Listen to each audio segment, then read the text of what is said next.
Ladies and gentlemen, welcome. I am Adam Steele from Hot Pole Studios, and joining me this week, as ever, is Mr. Liam Wright. Hello. Hello. This is your weekly guitar and music tech news podcast. This is the Hot Pole podcast. I hope you're all doing well in chat. Sorry we're 10 minutes late. We had some tech issues there. Things weren't quite working as we wanted them to, but now they are fine. And so I hope everybody is doing well at home. I raise a glass to you all. Cheers. Oh, I have wine. Nice one. And I have a very, very dark old-fashioned, because I tipped the last of the jar of cherries in here and all the nice red gooey cherry syrup. Mm. So, yeah, it's been a busy old week. Since I've made myself a written pad full of stuff that I need to do, I've been more productive, which is good. Actually, physically having it there seems like it holds me a little bit more accountable. This is good. Mm-hmm. So, yeah, coming up, we've got a mention of a video that just went up of me on Glenn's channel. Diodario make magical expanding pedal boards for if it's not quite big enough or slightly too big. There's a new Brian May guitar that looks nothing like a Brian May guitar. There's actually a fader set of controllers that I might be interested in, which is unusual. Ooh, yes. really? And interesting stuff from Behringer Corner as well. So, let's roll the intro!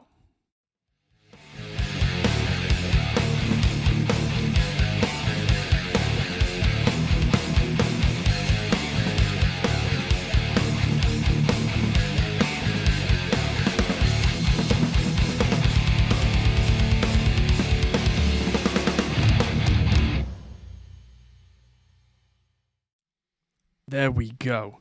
So yes, I've just noticed in chat, Mage Prometheus just said that our channel has just overtaken the Reaper blog for the number of subscribers. That's awesome. Now, don't get me wrong, I've no dislike for John and the Reaper blog. He's pretty cool. But still, it's just a little personal milestone of, yes, it's the next one, just climbing and climbing and climbing. So... yes, cheers to John and the Reaper blog. Cheers to everybody else, and thank you everybody for hitting that subscribe button. It's massively appreciated. 100%, yeah.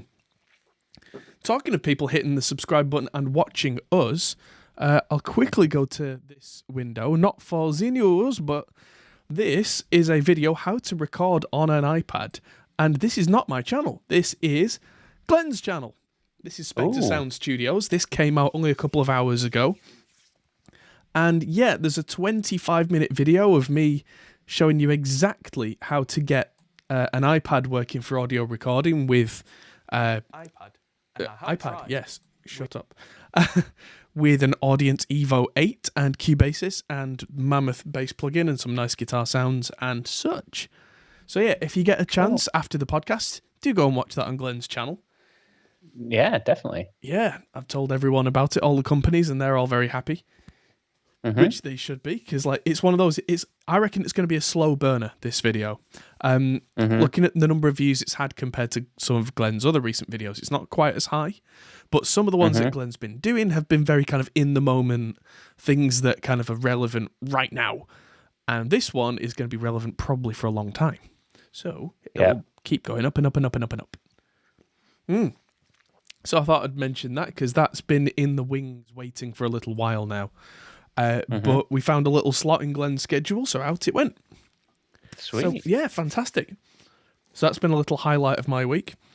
Another highlight of my week is I've been mixing for a new project, new to me, for a band called Sky Asylum. If you've been watching the channel this week and last week, you'll have seen the 2 live streams I did where I mixed the song The Arcane. Which I'm going to play for you at the end of the podcast today. Because we got to mix number 7, typical me. I think we got to a point on the stream that I was very happy with. And there've just been some very small, very minor changes since, because what I like to do after a stream is go away, not listen to it for a while, listen to it on different devices, see if little things stand out. So it's almost the same as the people who've watched the stream will have heard. But for people who didn't hear it, you'll get to hear what we've been up to. And I'm very proud of it. It sounds really good. And it looks like, all being well, I'll probably be mixing the rest of that album in the months to come. So, yeah. And I've got 2 more songs now from Mishvald to work on, which hopefully I'll get the guitars for that reamped live this weekend, so that I can then move the amps and everything out of this room, because, like I mentioned last week, I'm going to be moving house pretty soon. So I want to start getting everything out there. Out to the new house, or in the meantime, a lot of it's going to kind of rest in the studio, I think. And then, because, yeah, we're moving from this house to the other house, and neither of them was furnished. So we're literally moving the entire contents of a house. Wow. Yeah, so that's going to be a pretty epic week. Yeah, that's some stuff. Yeah, that's some stuff. To make sure that the channel doesn't go silent, I've been working on several videos at once, which has been a task, let me tell you. But tomorrow I've got a video coming out on a little thing called Lyric Studio, which I found was really interesting, where it kind of comes up with words for you, which is fascinating. Yeah. I've now edited a video with Dan Trudeau, the main guy from Rev Amplification. There's another one from Guillaume from 2 Notes, a full interview. And there's a nice big long 25-minute soapbox rant about game staging. And as of tonight, all of the patrons who support us on Patreon, big thank you to all of you, by the way, will get those videos straight away. Apart from the Lyric Studio one, because that just goes out tomorrow. So, yeah, by the time, actually, I might just add it to the Patreon thing in case you want to watch it tonight. But yes, as a thank you, you get early access to all those videos, because we really appreciate your support. But if I just dump them all on YouTube now, then at least 3 out of the 4 would just tank, because YouTube doesn't like that. So just has to be a steady release. Yeah, looking forward to releasing a couple of videos for WHAAATT in the near future as well. Finally, that's taken me far too long to put them together. But there is a raw young talent in the south of England, a girl called Erin Snape, and she was on Adam Neely's YouTube channel a while back and was really cool. And so I'm sending her an interface and a microphone, and she's going to demo those for me to be added into the review video that I'm doing for them. Okay. So that should come out fairly soon, because the rest of those videos for WHAAATT are now filmed. So I'm just going to get that from her, add that in, and off we go. So cool. One of the tricks recently has been to do things like that, because with the lockdown, traditionally when I would be demoing gear, I would get local musicians in to demo the gear. That's just not been happening for obvious reasons. Yeah.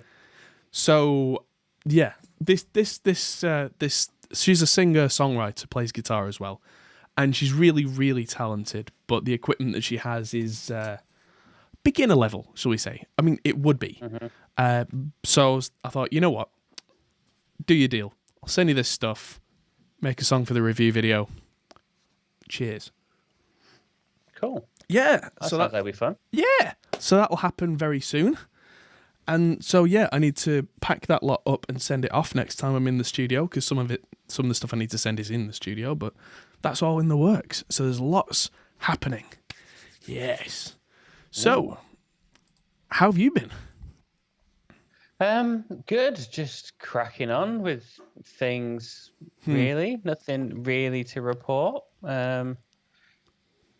No, really. Started getting up early in the morning for once. Ooh. Like, really early. Like, I'm never usually a morning person, but I've flipped my switch, which is different. So, getting stuff done before I have to do a day of work. Ah. It's a bit weird. It's very strange. I feel like, I don't know what it is, but something's changed. I've gone from being a night owl to a morning owl in the space of a month. Do you think it just rolled so far forward? No, I think it's, I know what it is, but I'm not going to mention it on stream. Okay. But, yeah. But you're making a Weird. conscious effort now, and yeah, cool. Just different. It's just really weird, because you've always been a night owl working really best at night, and now I'm working really best in the morning, which is really strange. And just still completely obsessed with cryptocurrency at the moment. So gives me some time to do that before work starts. Good stuff. Oh, I can hear Ivy chatting to herself in the corridor out there. Aw, She's supposed to bless be in bed, but of course she's always blah, blah, blah, blah at this time of night. She's a morning person, but then at the end of the day, she's like, nope, I'm not going to sleep. I'm not going to sleep. I'm not going to sleep. Dumph. Bit like me. But yeah, shall we talk about the news? The news? The news. Let's do it. The news. Right. Here's the news. So, Diodario have come out with a really funky little idea that I thought was very clever. These expandable pedal boards. Call them the Expand pedal boards. Are they £5,000 each?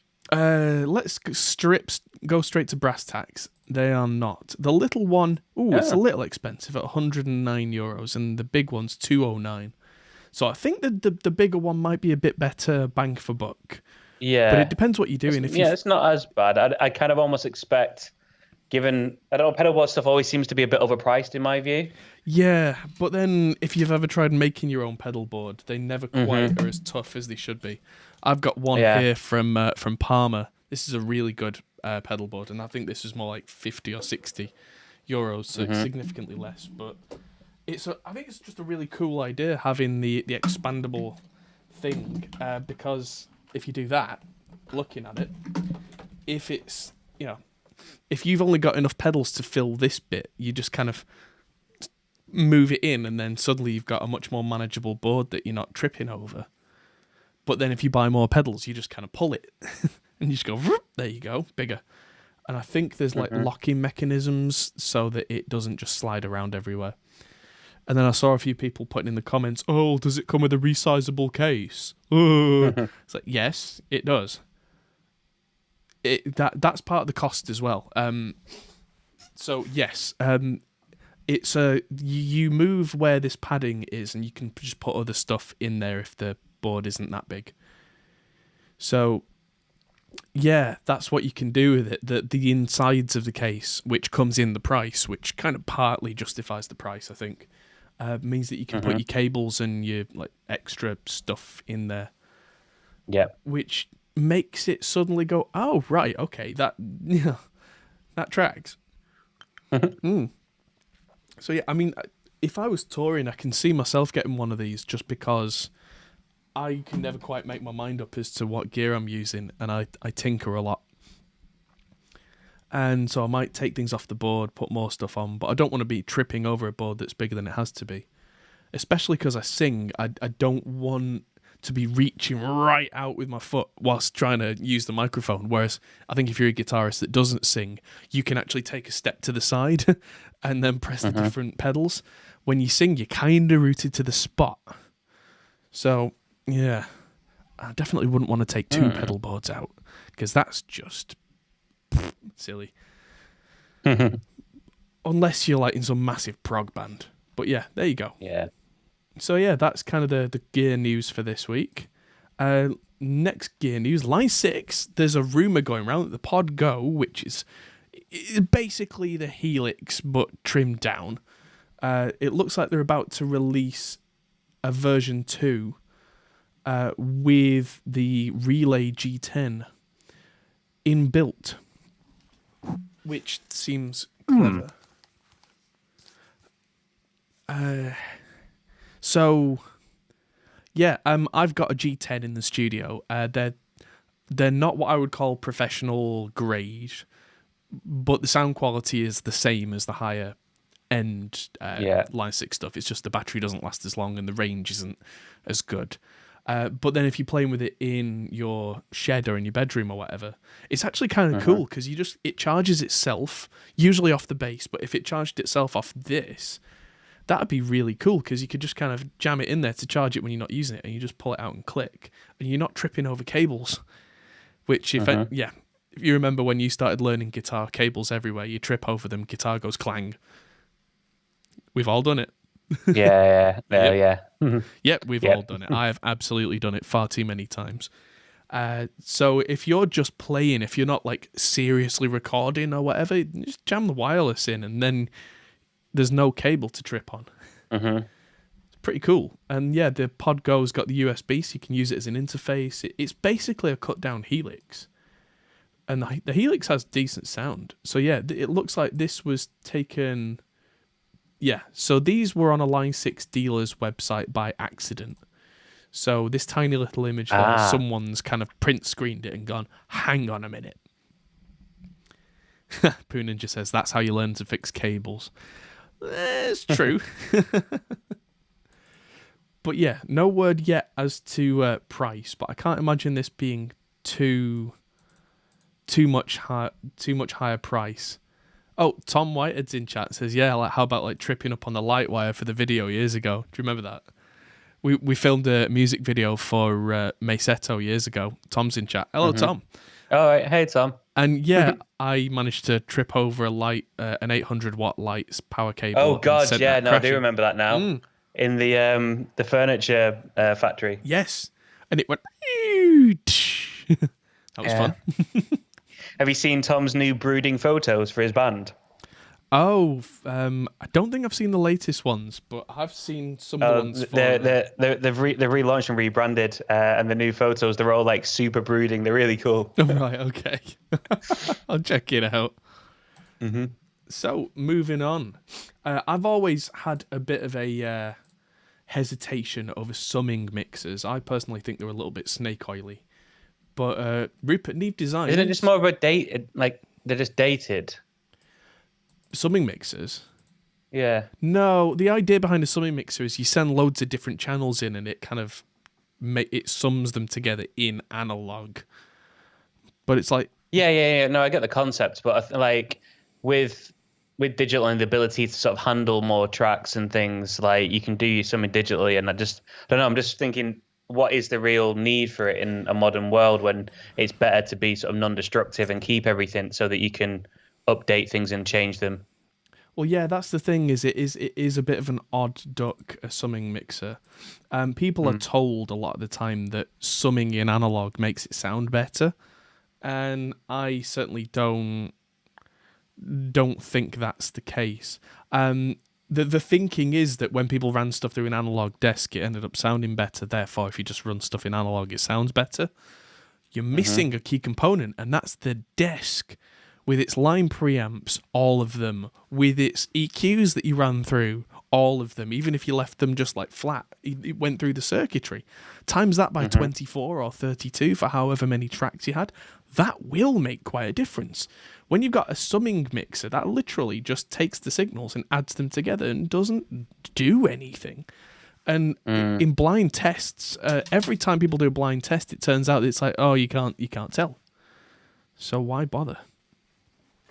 So yeah, that's my long-held belief.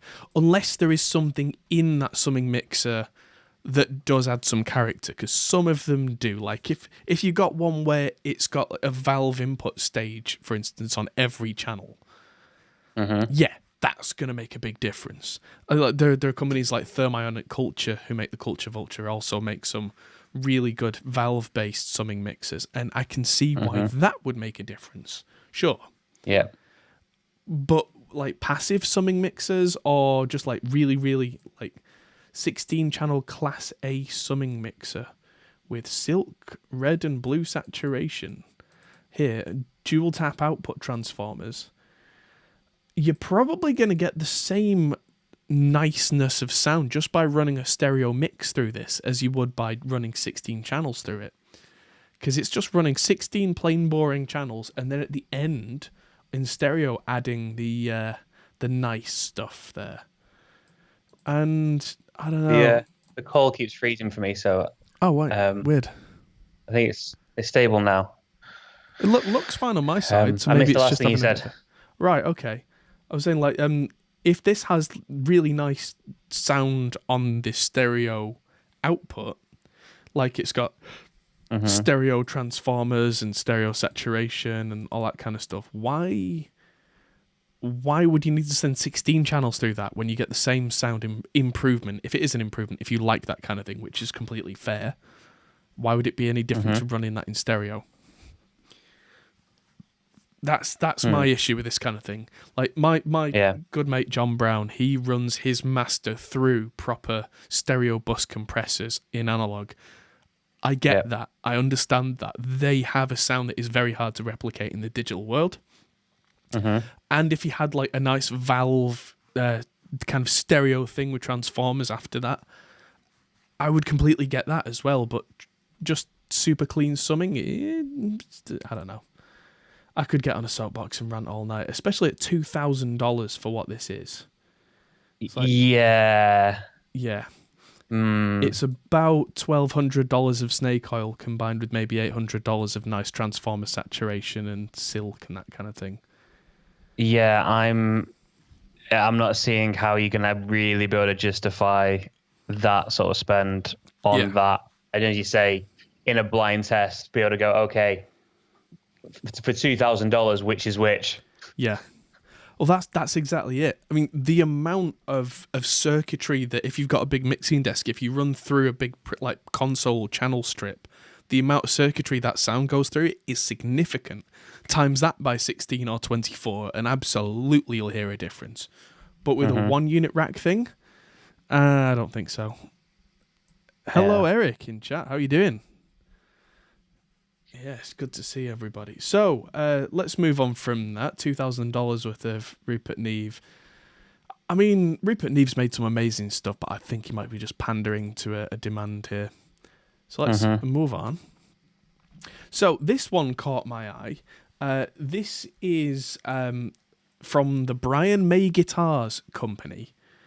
So if you don't look at the fact that it looks a little bit like a cross between an Explorer and a Firebird, you can see the Brian May guitar thing going on in the middle here with those 3 pickups and that funky 6 switch thing, which is the Brian May guitar setup. But this has been made for a guitarist, a girl called Ariel. Apparently she's a very good guitarist. I've heard a couple of clips of her and I was quite impressed. But yeah, apparently she made her own guitar a while back. And Brian May was so impressed that he said, well, let's do a thing, let's work together. So yeah, she knows what she's doing if she wanted a very specific, she wanted the 6-switch Brian May thing, which is complicated. Let's put it that way. And yeah, mahogany neck, limber body. And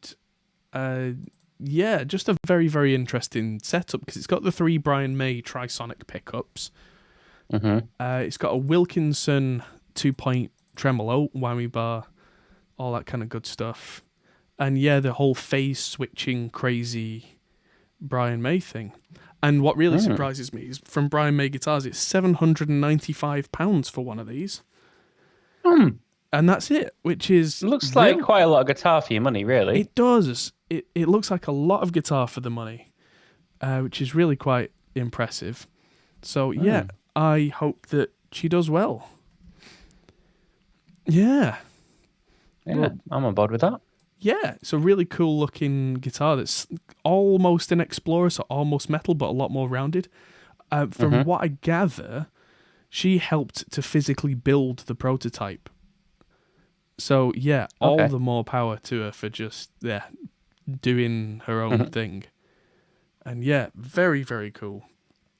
So I'm sure we'll hear more about that in future. It looks really cool with the two-tone color. It's also called the two-tone guitar. Yeah. And yeah. It's a stark difference to me to a lot of signature guitars, where the signature guitar is just a currently existing model with a slightly different pickup and maybe a nice color. This is completely out there, and I love it. So yeah, well done. So moving on, these struck me as worth talking about. Icon have made a couple of microphones called the Pro Martian and the Cocoon. Apparently these have 24 karat gold transformers. All right. Yeah, that's what struck me. And these look, especially that one, looks bizarre. What on earth is that one? I think that's the Cocoon on the left. And wow, they are very strange. Very strange indeed. So what have we got? Yeah, that's the Martian. That's it in its kind of setup, whatever the flipping... Oh, right, so this bit up here looks a bit like a hat. I think that is a pop shield that's kind of on a hinge, so you can bring it down in front of it. And then there's this one, the Cocoon, which has the pop shield on a little swing arm there. So also very cool. Yeah. Yeah, apparently these have ridiculous dynamic range. The Cocoon can take 130 dB and the Martian 123. Both got full range frequency response. Yeah, 24 karat gold transformers, which enable their membranes to move very quickly. Yeah. I'm guessing these will have very, very clear, crisp sounds to them. So it'll probably pair well with like ultra modern preamps. So stuff that isn't going for a vintage sound. So you get that super, super crisp clarity on the other end. Yeah. Built in Latvia. So there'll be $500 and $700 respectively for the Cocoon and the Martian, which is a lot less than I would have thought for those 24 karat gold transformers. Mm-hmm. Yeah, I mean, if you want to make a statement in your studio, you put one of them in front of a singer, they're going to be like, what is that? Yeah, what is that? Yeah, definitely. Yeah. I'm almost tempted to get one just for the look of it, because that is a bit weird. I'm not sure if I'd want to sing to something that's looking at me like that, like, wow. No. No. But yeah, it's funky. It's different. It's definitely different. Yeah, I do like visual different. Different is nice. So, this is the controller that caught my eye. This is new from SSL. This is the Uf8. And how often in the last many, many years have we either got USB or MIDI faders and eventually just been let down and just been like, this isn't what I had in mind. This looks like it might just answer a lot of my concerns. It looks like it's sturdily built from SSL. Is that 8 faders? Yeah, 8 faders. Lots of encoders. And it uses an intermediary software on the computer that translates it for whatever DAW you're using, which is a good start because that means you're not looking at perfectly getting MIDI to hook up or anything like that.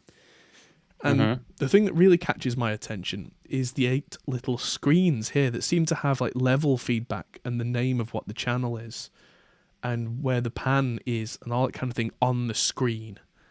Right. That is a big deal to me. Because when you've got 8 faders and you've got 40 or 60 channels in your mix, how do you remember which bank you're on? How do you remember which one's which if you start adding channels, moving channels around, which is something I do quite a lot? Yeah. All it takes is for me to add one channel, let's say in the drums, and suddenly every channel after the drums is shifted over by a number. Which, if you've got little screens that show you where you're at, fine, cool. But otherwise,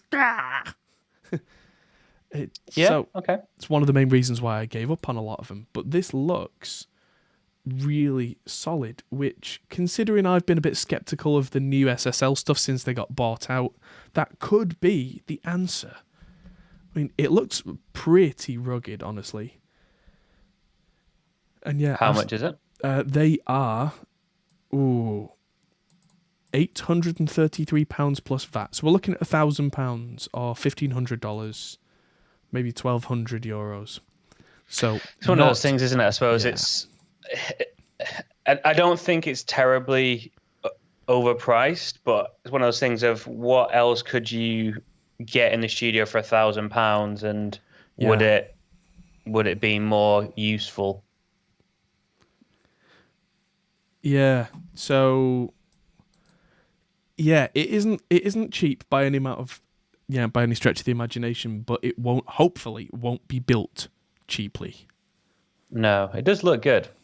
It does look good, and apparently you can have up to 4 of them chained together. So if you're going crazy that's on cool. it, yeah, you could have 4 in a row and have 32 faders in front of you, which suddenly kind of, if they're all software linked so that you could switch a bank of 32 to the next bank of 32, for a lot of people who prefer to be hands-on riding faders, I can see that having quite the appeal. Yeah.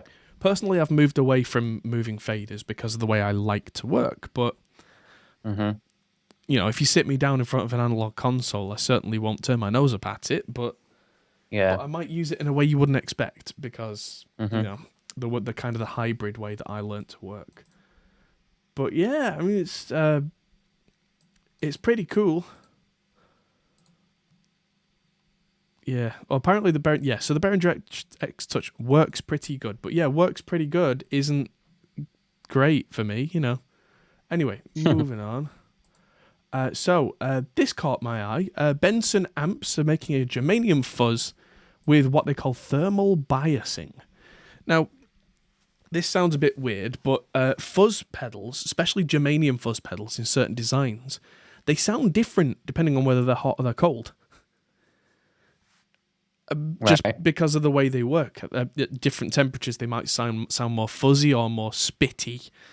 And, a lot of the guitarists I know, especially touring guitarists, they like consistency. They like things to sound exactly how they want them to. And so this caught my eye as being really kind of clever. That a lot of the time the bias control on a fuzz is either set by the manufacturer based on what they hear, or you'll have a control knob on the top, and usually with the bias knob it can go all the way one way and it doesn't sound very fuzzy at all, and it can go so far the other way that it doesn't make any sound at all unless you really smack the strings and it sounds like someone ripping Velcro. Which can be what you want sometimes. Sometimes that kind of thing, especially in like 70s-ish glam rocky kind of stuff, can do a thing. But it looks like Benson have gone the other way and decided that, if there's a certain sound that you like, that they set the sound, they've got a thermal bias, which I've not seen the circuit for, but I can imagine the way that works is that it kind of, based on the temperature, it will counteract the sonic difference. So as it gets hotter on stage under stage lights and that kind of thing, it will then turn the bias back the other way to suit the temperature. So the transistor, the germanium transistor that is the fuzz thing in the circuit, does what you expect it to do. So yeah, one step closer to it being a modeler. but not a modeler. It's still the real deal, because things like fuzzes, I have to say, I don't mind the idea of modelers a lot of the time, but there are certain things, like germanium fuzz as a good example, where the real deal does a thing that is so hard to replicate. Which is weird because the circuit is so simple in a fuzz. If you break down the circuit on paper, it's dead easy. Why can't you just do that in modeling? But it never quite comes out right. So yeah, those are the kind of things where I would actually, even if I used a modeler on stage, I might have something like that in front of it if I was going to use that kind of effect. Oh, really? So, yeah. I mean, I'm not a fuzz head as it stands, but if I was, it's the kind of thing that, like I say, you just can't quite get that, even in a modeler. So you would actually run the fuzz into the modeled amp, and it would probably give you the sound you expected. Or at least much closer. Yeah. Speaking of modelers, if anyone wants to send me the new Neural Quad Cortex, I'd be very happy to receive one. Those look like they're going to absolutely destroy the Kemper market. Why is that? Because they sound incredible. They're smaller. And they profile amps, and they also profile pedals and the profile cabinets, and they do all the things that Kemper does, but with the reputation that Neural have got for their software as well. And so I reckon, I mean, they're roughly the same price as a Kemper, if not a little bit less. So yeah, I reckon it's going to be a year or two, and then Kemper are going to panic. So yeah, there you go. I'm calling that now. Fair enough. yeah, it might then be time that Kemper finally come out with the Kemper Model 2, because they've never actually done that. I don't know if you knew that, but the Kemper that you can buy now is still the Kemper that you bought when they first made them. Ah. Yeah, they've updated the software to add new features, but there is one Kemper.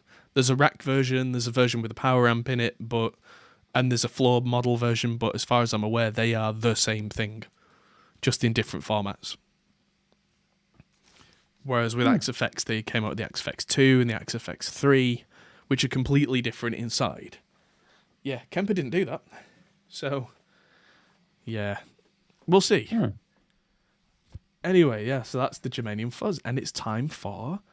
Oh, and how much are they? How much do they cost? They cost $299. So if you're an absolute fuzz head, and that is your thing, that's the price you pay for the fuzz. The fuzz, the thermally controlled fuzz. The fuzz of all fuzz. Oh, it also has a passive pickup simulator circuit inside, which I've seen on a few fuzzes, which means that it's a lot less picky about where it goes in pedal order and that kind of thing. Because a lot of the time with fuzzes, if you put them in the wrong order with your pedals, they sound awful. Because fuzzes are weird. They very much expect to be plugged straight into a guitar. And right. If you don't, they suck. So, yeah, that's a very clever thing that I've started to see on fuzz pedals, the Class A buffer with a passive pickup simulator circuit, so that, yeah, you can put a tuner first with a mute button and it still just carries on fine. So, yeah, there you go. It's time for Behringer Corner. Behringer Corner. Behringer Corner. And we've got 2 articles this week in Behringer Corner. So, the first one, this one struck me as interesting. We talked about the Behringer Wing before, haven't we? Which is kind of like the big brother to the X32 desk. It's the new all singing, all dancing, which probably hasn't sold nearly as well as Behringer would have liked because live sound is currently not a thing. Yeah, of course. But it'll pick up. So, replacing desks with a wing, there are like Ethernet looking jacks on the back of the wing, like the X32, but they're a standard called AES50. Which the only company I can think of that uses that is Behringer and Midas and the Behringer companies. There will be others, but they're all that come to mind right now. Whereas Dante has become very much a standard recently that's really starting to gain traction. And companies are starting to kind of give in and go, oh, fine, let's all just do that then. And it's something that we've talked about a few times on the podcast, and now Behringer have made one of their expansions that slots into the back of the wing. That is a Dante adapter that does 64 in, 64 out Dante over Ethernet. So you can use a Behringer wing and you can send all the audio to a Dante network, which means you can then pick up all those channels of audio separately on a separate desk, like a front of house desk, a monitor desk, a recording desk. If you're doing live streams, you could have another separate room where the Dante channels come in and record them. Right. There. Yeah. And also, because you can have like separate Dante inputs and outputs that just connect to the network, that means that you could control 64 channels of digital audio from the wing, from different stages even, or different parts of a building. Very, very cool. Yeah. So let's have a look how much that is. $500, which isn't unreasonable for enabling your cool technology to do this new format that everyone's suddenly talking about. So there you go. And last but not least, the Behringer Selena string ensemble is almost ready for release. And I do love the ARP Selena, which is the original kind of... It's a string synth that pretends to be strings, actually sounds nothing like strings. But in a mix, it kind of sounds like 70s strings that didn't sound like strings, if you know what I mean. It's got a certain sound that just kind of... You'd know it if you heard it. So probably the most famous ARP Selena I can think of is Cockney Rebel. Come up and see me, make me smile. That song. Yeah. The whole second half of that has got strings on it. That if you listen closely, sound horrible and sound nothing like strings. They're in ARP Selena. And it's got lots of nice sliders on. And in typical Behringer fashion, it doesn't come with a keyboard. Because you don't need a keyboard, you've probably already got a keyboard and you just want to save some space. And you can just use MIDI or USB to do that. You probably save some money and some space by doing that. Like this guy in the video here has got a keyboard right here. What do I need another keyboard for when I just need the sound? Yep, so there you go. And there's no announcement on price yet, but apparently it's nearly ready and should be in the shops in a couple of months. And that's from an official Behringer video. So there you go. If you want one of them, don't pre-order stuff because that's never a good move in these current times. But just keep an eye out and buy one when they're available. So that was the end of Behringer Corner. Behringer Corner. And the end of the news. Ooh, the end of the news. The end of the news. Yes. Whenever I say the news, I must drink. The news. Are they the rules? The rules. Drink. So, yes, if anyone wants to ask any questions in the chat, now is a very good time, but I'm going to entertain you all with something that I have to make sure that they... Yeah, I'm going to hit play on a track now that I've been working on, and I want to see what you all think in chat.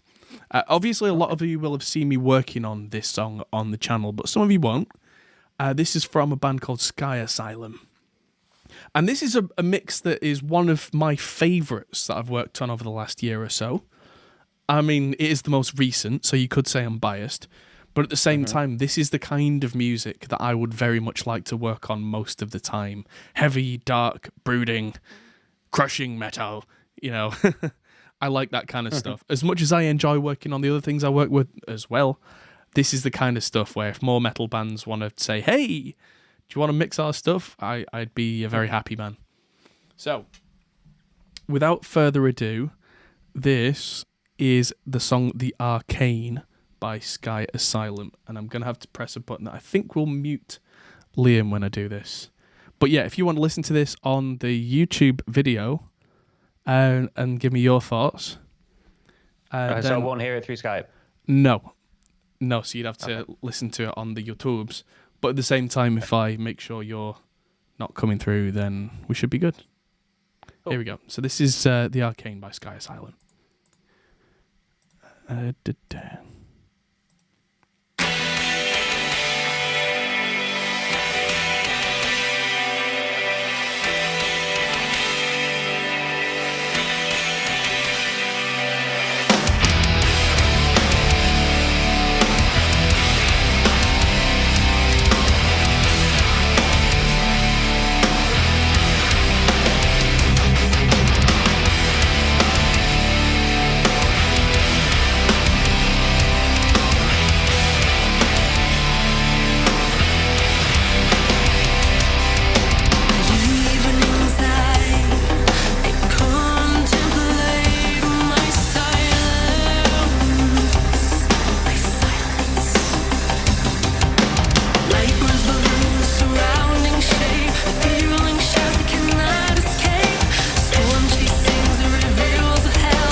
And there we have today's single, The Arcane from Sky Asylum. And Liam, you're back.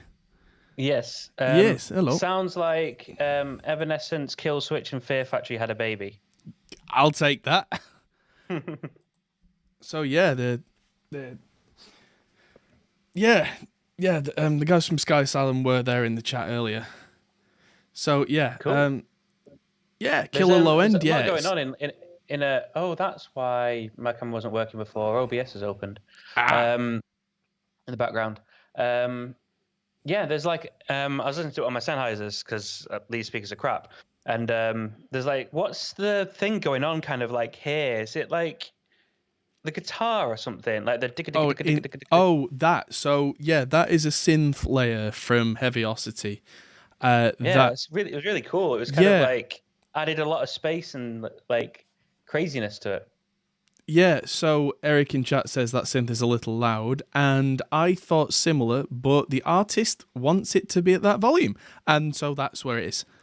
That was my first thought was, is it a bit loud? And then I actually had the kind of, I guess, the thought that has come from there, which is like, I think that's just personal preference, though. Like, first of all, I was going to say, oh, that's too loud, and I was like, it's not too loud. It's whether you want that to be there or not. So that's interesting that you say that. It's exactly that. It's not your stereotypical metal balance in that section. Originally, there is a guitar in that section, and I had it a little bit higher up and the top end of the synth a bit lower down, so they balanced with a bit more chug, chug, chug, chug, chug going in there. And after a conversation with the artist, they were like, that's cool, but what we saw for that section was what we have now. And cool. There you go. Yeah, but it's different as well. Yeah, and it's as long as it's a conscious decision, that's fine by me. You know, it's because this isn't just cookie cutter metal. This is as the artist's vision, and I like to work like that. That I don't just go, no, this is how it must be because this is how the top 10 sound right now. Which is, you know, I think a lot of producers do that, and they actually have a lot of success doing that. So more power to them, because quite often bands don't really know what they want. But yeah, Sky Asylum, they very clearly have a vision in mind. And so my job was to firstly get a killer mix and then find that end goal and kind of get there, which is why I think at the end of the stream, I think it was last night, I think we got to mix 3, and that was mix 7 that I just played you. So... yeah, little tweaks, tiny little tweaks. But yeah, just lifting the things that we want out, ducking down the things we don't want. But yeah, I had a question there. What do I normally use on the master bus? That changes. It changes very much. I try and mix with almost nothing on the master bus at all. I'm not a big fan of mixing into bus compressors, not a big fan of, you know, trying to enhance things on the master bus. That's not the master, by the way. That's just the mix that you heard. So, yeah, by the end of it, I did have a few little things on there. The limiter was Flatline from Submission Audio. I do have Shadow Hill's mastering compressor on pretty much everything, but not doing much on the bus. It's like, it's not even doing what your typical mix bus would do. And what else? I've got a thing called Black Box that I like to have on the master now. It just makes things sound a bit thicker. I think that's it. I think that's it. Most of it is get it right at each element stage, so you don't need to add things. And there you go. Yeah. And that's what took a lot of the messing. A lot of it, honestly, is, I think, down to using the Slate VSX headphones, which I honestly think they're brilliant. The Slate VSX headphones mean I can mix from home, get that kind of result before I even go into the studio and check it on the monitors. And yeah, I had a lot to fight with in that mix as well, because that drum, they're not programmed drums. That's a real drummer. I think I had 23 tracks of drums to work with. Right. Yeah. And yeah, it took me a little while to work through that. But we got there. And actually, in the mix that everyone heard on the live stream, the snare was a little bit more sample reinforced. It had a bit more of that kind of supersonic douche thing. And by the time we got to mix 7, I'd scaled the snare back to being a lot more like the original real snare mics, so you can hear little things underneath the big smashing, like little snare rolls and things. But it still sounded huge. So, yeah. All the plugins it takes to get there are all just little tools. You just, tweak and tweak and tweak and tweak. By the end of it, my poor laptop here was struggling and just kind of screaming and going, no, kill me, no. And that's on a 6-core, fairly modern Intel machine, So, yeah, people ask me, like, what's the minimum computer that I need to mix on? And I'm like, depends how far down the rabbit hole you go, buddy. If you use all stock plugins, you can mix on a potato. As soon as you use all the modern stuff on like a 50 or 60 track mix without freezing anything, the best of the best is just about going to do you. So, yeah, it depends where on the scale you want to sit. And yeah, I am quite lucky in this respect that because I do this kind of for a living, I make sure I have pretty up-to-date technology so that I'm not spending half my time freezing tracks down and bouncing things down and waiting for it to commit so I can carry on working. But if you're doing it as a hobby, so what? Take those 3 minutes where it freezes and go and get yourself a coffee or a beer or something. But when I have limited time and it's like, okay, I've got to get this mix done today... that's when it makes sense for me. It's like, okay, well, you're spending the money, but it means that you save your time. When you do this for a job, it's the time versus money argument. Always is. And if I can spend some money to save me time, then in the long run, I've not actually spent money, because I get my life back in a way. Yeah, no, that makes sense. Yeah, swings and roundabouts. It's like today, because this computer's so powerful, I did a video edit for John Brown. I did a video edit for myself. I did a lot of stuff for Two Notes. And I also went back and revisited this mix twice and did the podcast. That's a pretty busy day, but I need the hardware to keep up with me. But it makes sense in that situation, So it's all relative. Now, has anyone got any questions in the chat? Because now's a good time. This is the question time.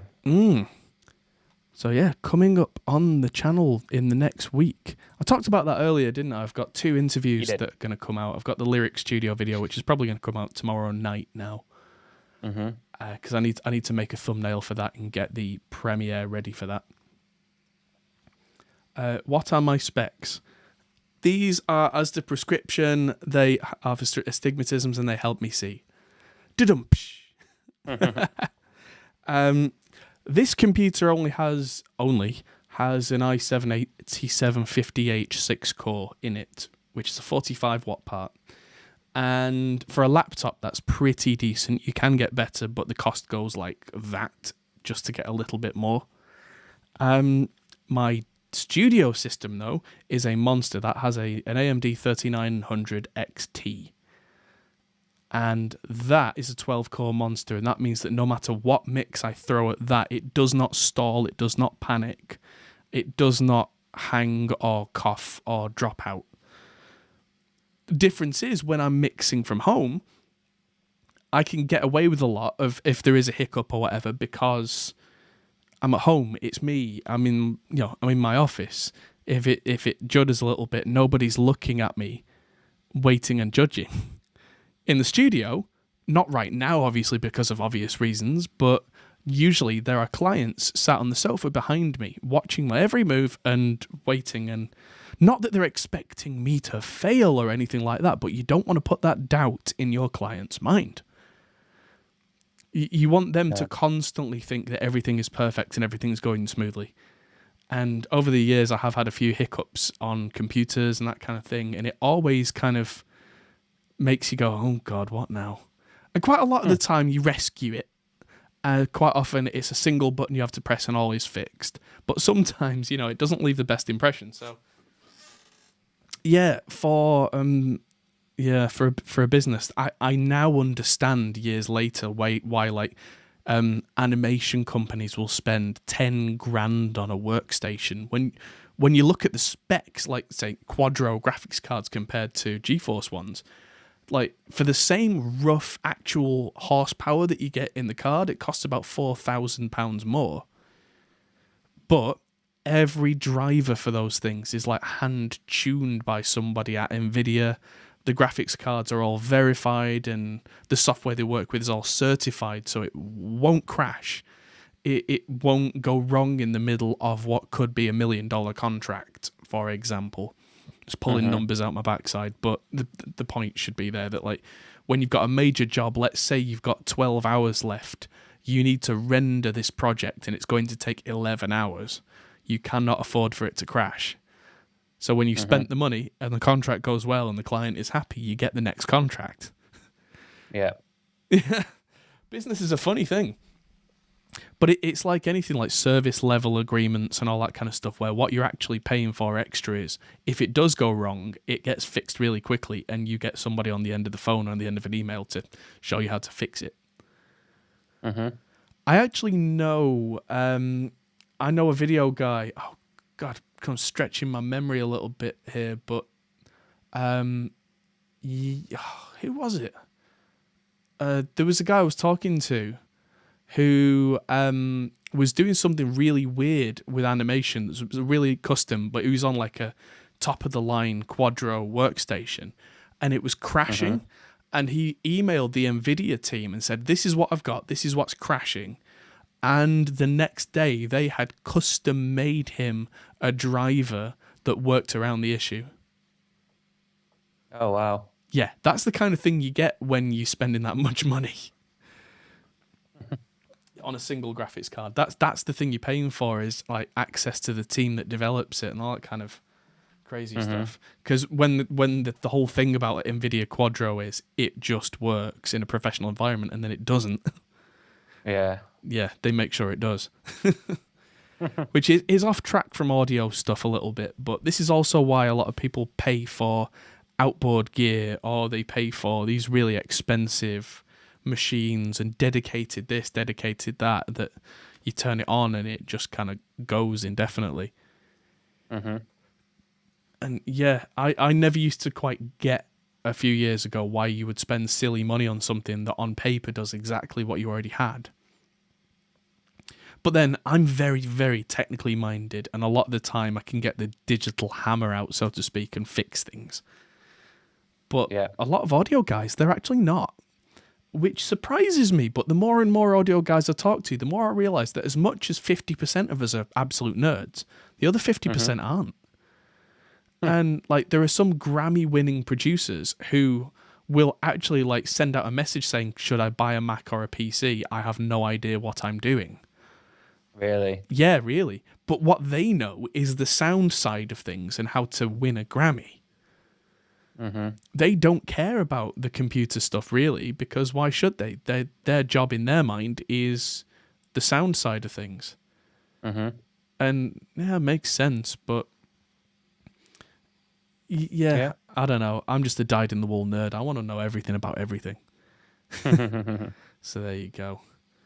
It looks like we're not getting too many questions popping up in chat today, so yes, no? I'm glad everybody enjoyed the playthrough of the song there, and that we're there's going to be a lot more to come from that album over the next few months. But like I said, I've got two more songs to finish for Mishvald. I'm going to say Saturday night. I'm going to do a live stream. Probably not complete the mixes on those two, but reamp all the guitars. And then probably finish them off the week later. But it means I can move that lot out of my little office and suddenly have somewhere to put my legs. I think in my new setup, I'm going to put an amp rack behind me so you can actually see the amps I've got in the home studio while we do the reamping. Because there's only so much space in the studio. I've actually run out of space in what I call amp towers. I put 5 amps on there and it was full. Oh, wow. And that's when I realised how many amps we have. Yeah, indeed.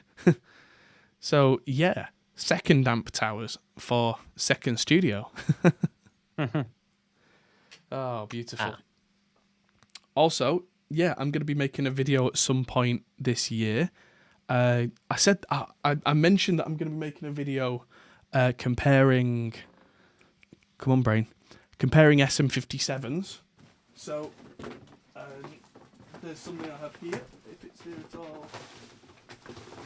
Nope, must be in my bag. There it is. Come on, this should have been easier. There we go. So that's this is a Shure 545. This is like the most vintage of vintage pre SM57s, and I have one now. Okay. And also the I now have all the SM57 clones, 2 modded ones and a real one. So there's going to be a shootout and say, well, what really is the difference? Yes. So yeah, what really is the difference? We'll find out soon enough. And then it's probably going to be a month yet, I would have thought, because of moving house and such. But then what's the other thing that I'm going to compare? Well, I've got the Celestian video coming up. That's going to be an epic of epical proportions. And there was something else, but my brain just fell out of my ear, so I might have to announce it another time, because I can't remember whatever the heck it was. But it'll come to me at exactly the wrong time. But yes, that's probably a good place to end the podcast, right on the dun dun dun. So yeah, thank you everybody for tuning in. It's been a lot of fun. It is indeed. New mixes. New mixes are not the thing, but there will be new mixes. That will be a great thing, absolutely. So yes, look forward to those, and I'll see you all very soon. See you next time. Goodbye. Bye. Hey everyone, that might be the end of the video, but if you fancy carrying on this conversation, we have a Discord server, link is in the description. We're also on Patreon, which is something you can really help us with. We also are on Facebook, Instagram and Twitter at Hop Hole Studios. See you there.